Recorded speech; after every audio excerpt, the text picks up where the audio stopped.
Hello guys, ako si Philip Reggie. at welcome sa isa na namang episode ng Liknayan Podcast. So ngayon meron tayong special episode kasi kaka-announce lang ng Nobel Prize in Physics for this year kaninang umaga.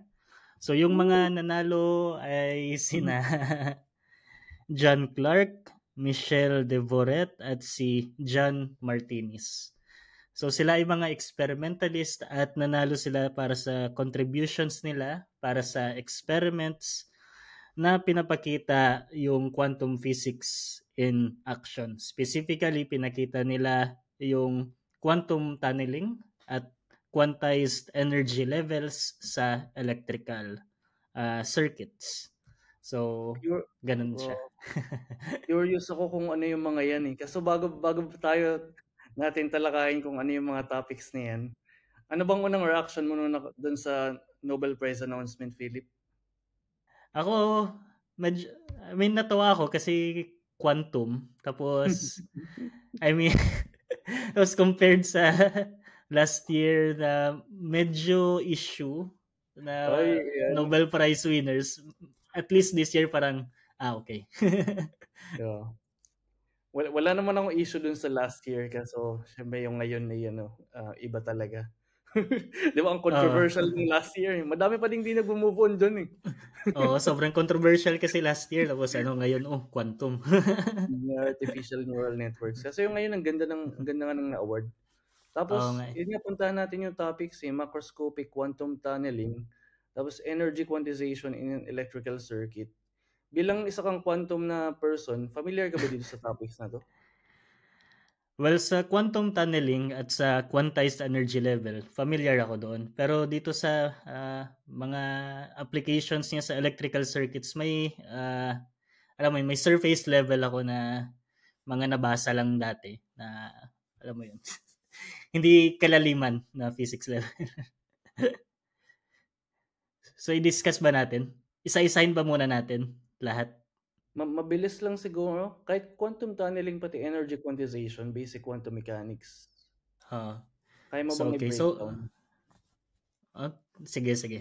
Ah, so, simplihan natin. So, yung quantum tunneling, yan yung isa sa mga pinaka main features ng quantum mechanics na walang classical counterpart. So pag sinabi nating walang classical counterpart, pag sinabi nating classical mechanics, yun yung physics na na-observe natin in everyday life. So walang counterpart yung quantum tunneling sa physics na na-observe natin in everyday life. So ano ba ito? So yung quantum tunneling, pwede nyo siyang isipin na may pader ka, tapos maghahagis ka ng bola. So, 'di ba? Through everyday life, alam natin magba-bounce back palagi yung bola pag tinapon mo sa pader. Pero sa quantum tunneling, yung pwedeng mangyari ay tatagos yung bola sa pader tapos ayun, kaya tawag yung tunneling. Kasi parang nag-tunnel yung bola sa pader. Parang hindi nasira yung pader, walang butas na pinasukan yung bola, tumagos lang siya na ayun, parang see-through. So, Hmm, ganun yung quantum tunneling. may ano ba 'to? May relation ba 'to dun sa double slit experiment o ano tawag dun? Wave particle duality? Sa wave particle duality meron. Kasi 'di ba nga sa quantum mechanics nagbe-behave yung nawawala yung concept ng ano wave at particle kaya nga duality. So pwede silang mag-behave both as a particle and as a wave. So ngayon sa quantum level na yon, yung ating particles na ini-imagine natin in everyday in classical mechanics as points, nagbe-behave na sila as waves. So dahil waves sila, so nag-exist sila at multiple places at the same time. So kanina sa example ko na bola, so 'di ba alam natin yung bola nandito lang 'yan. Pero dahil wave na siya, sa simula pa lang may probability na nandun na siya talaga sa kabilang side ng pader. Tapos may probability din na nandito din siya sa kabilang side.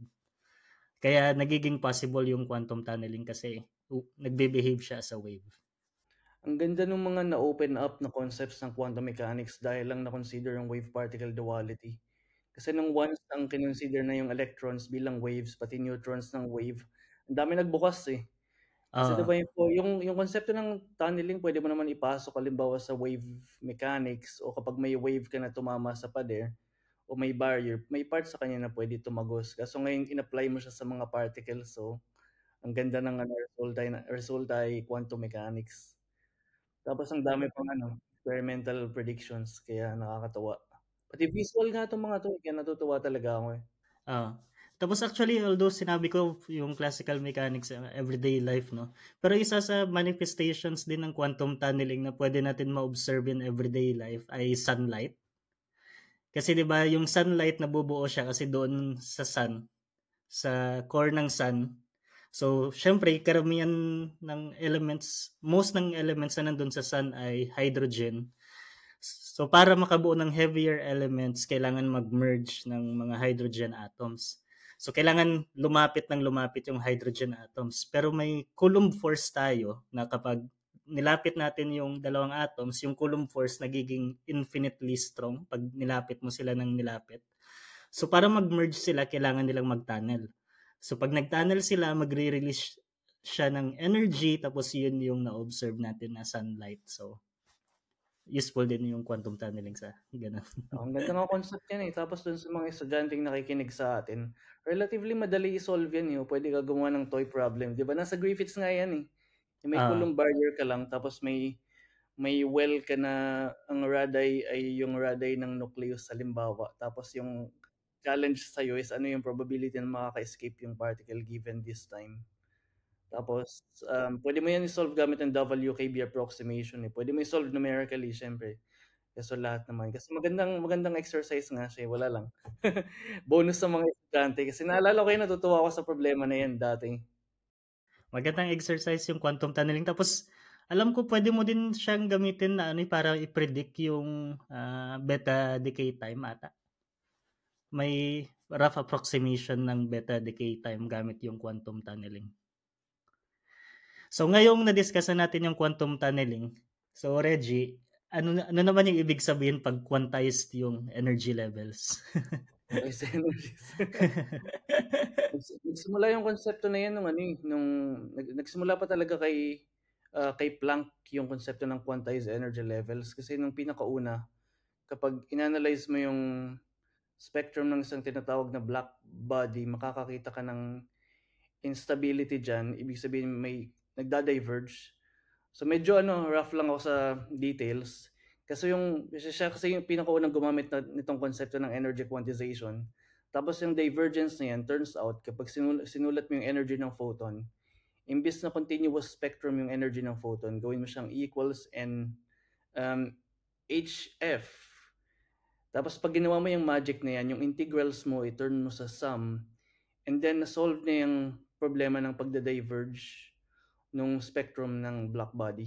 So ito yung unang um, sa pagkakaalam ko ito yung unang application ng energy quantization. Tapos na observe din yan experimentally. Siyempre kasi dapat na hindi man wala namang divergence dapat doon observationally. So nasuportahan talaga siya ng ano, nasuportahan siya ng experiment. At bonus pala na sa Max Planck Institute ako ngayon, eh. Ay, oo. Coincidence lang yun kaso nabanggit ko yung energy quantization ay ano yan, so si Max Planck yung unang gumawa na niyan. nakakatuwa nga na ngayon ano eh, parang alam mo yun, who would have known? Ngayon nasa institutes tayo na nakapangalan sa mga founders ng ano, Oo. modern physics. Oo, coincidence lang yun na kaso yun nakakatawa. Medyo sikat yung application din ni Niels Bohr, kung makikilala niyo si Niels Bohr nasa Oppenheimer, eh. Oo. Kasama siya dun sa Si isa sa mga characters sikat siya dun. sa ano, sa Oo, nakikipagtalo kay Einstein dati tungkol sa quantum mechanics, tapos oo, ano, oo. nananalo Kaya siya sa debates tungkol kay Einstein. oo. Sa ilang textbooks though hindi ko talaga gusto yung paggamit ng mga ano, eh, father.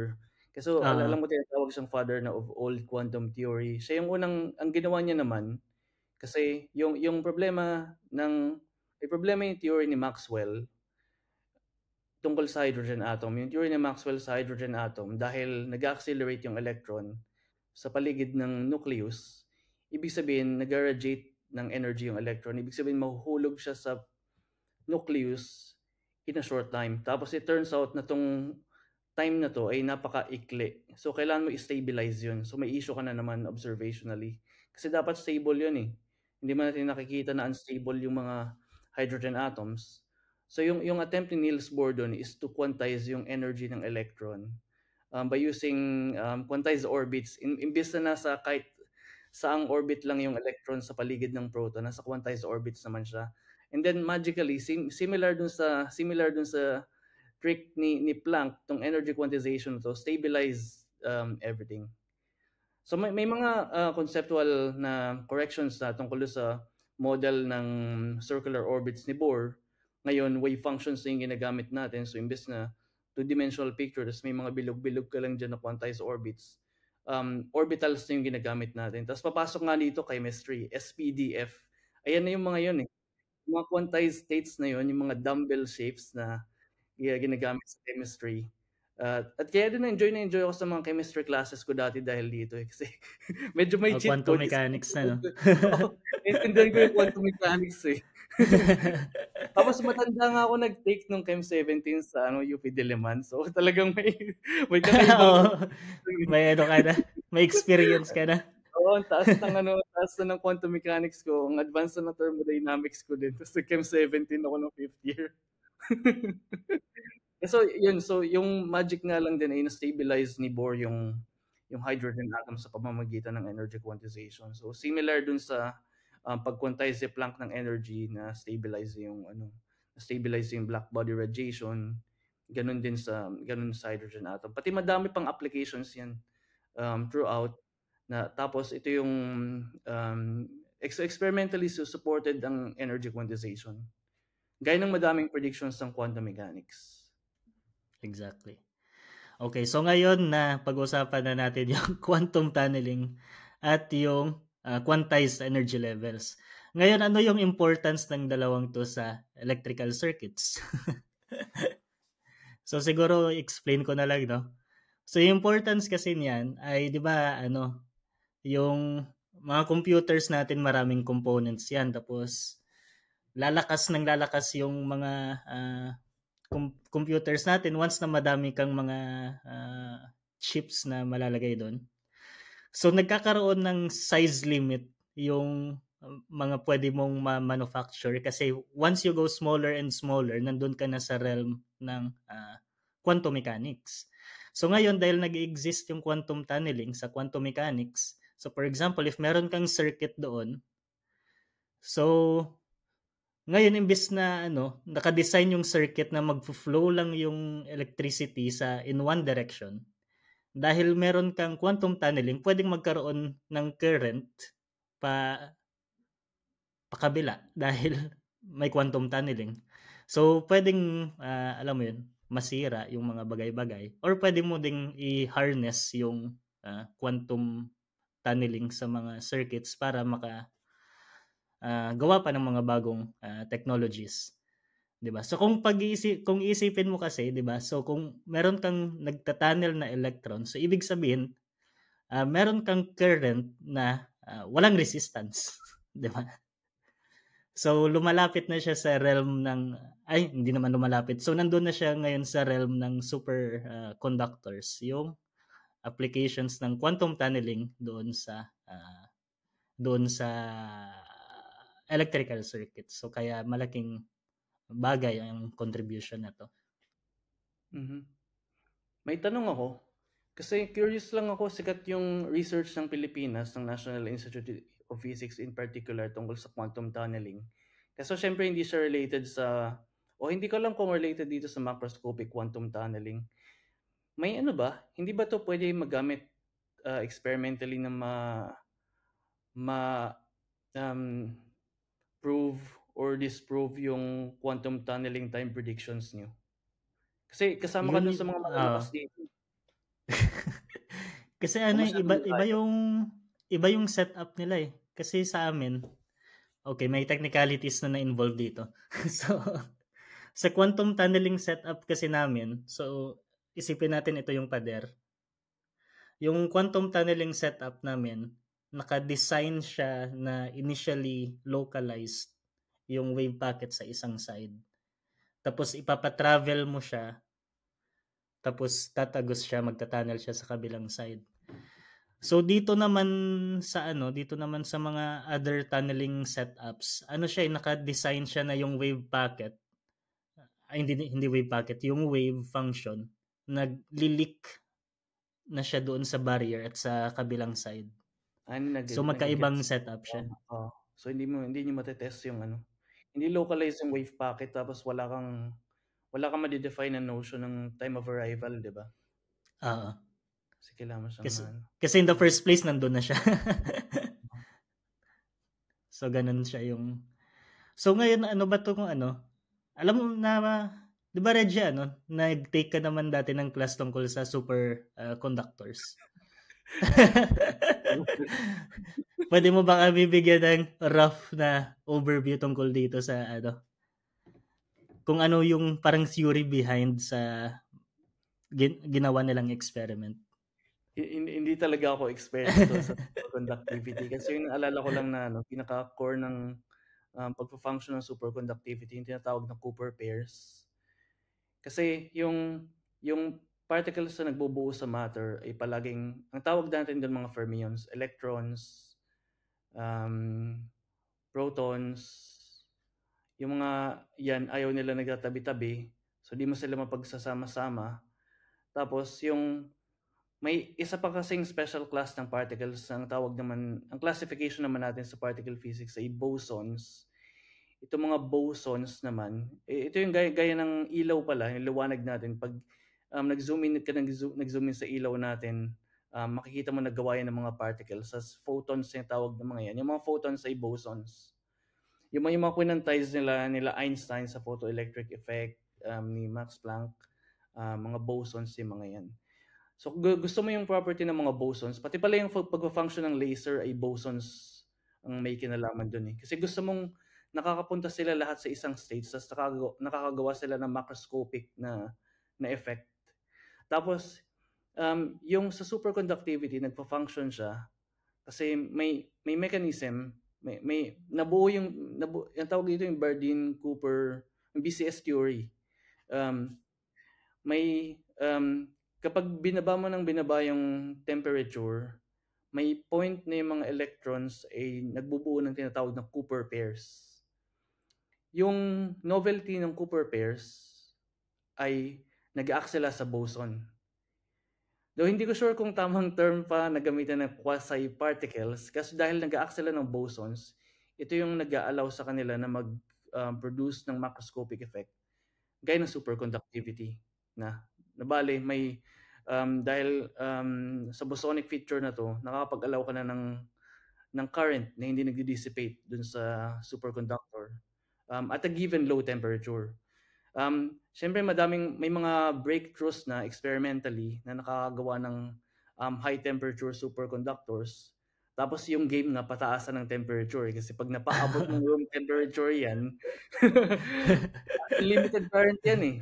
Ito yung isipin niyo sa superconductivity. Yun yung main point. At low temperatures, nagbubuo ka ng Cooper pairs, yung resistance ng